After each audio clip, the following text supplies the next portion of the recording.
Kapag sumasapit yung tag-ulan o malamig na panahon, kalimitan na naiisip nating iulam ay yung tipong may sabaw dahil nakakapagbigay ito ng comfort sa atin. Tara, samahan mo ako. Magluto tayo ng nilaga. Sa isang malinis na kawali, ilalagay natin itong mahigit 1 kilong karning baboy. Petso ng baboy ang aking pinili dito. Maglalagay ako dito ng asin. Susundan ko naman ng dinikdik na bawang.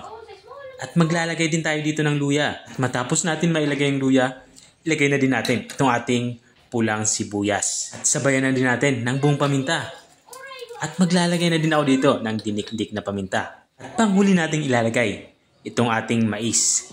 Bali, ginawa ko lang dito sa mais ay hiniwa-hiwa ko lang ito ng pang serving sizes.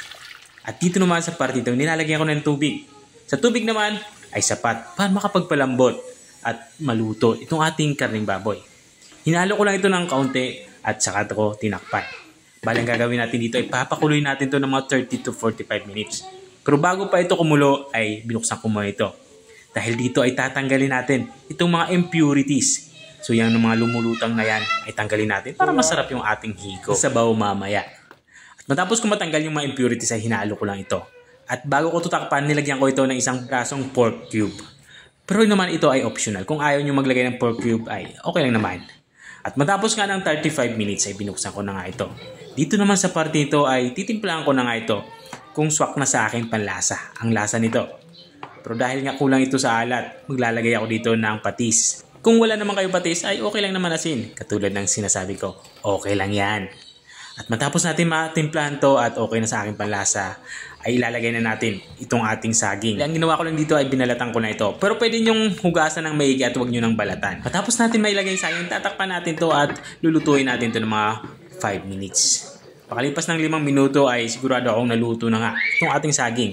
Kaya naman dito sa parte ito ilalagay ko na yung mga iba pa nating gulay. Naglagay nga ako dito ng Baguio beans. At mayroon din tayo ditong Baguio pechay. Ilalagay ko na din. At this point, hindi na natin tatakpan ito para hindi naman ma-overcook itong ating mga gulay na inilagay. Sa parting ito ay pwede na natin to serve. Gawa lang tayo ng masarap na sausawan.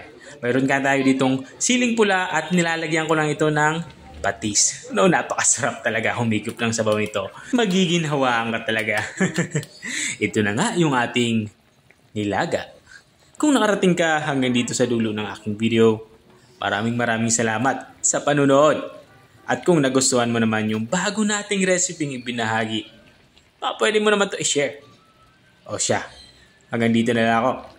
Kita-kita ulit sa mga susunod kong mga videos. Paalam! Bye-bye! Kain na tayo!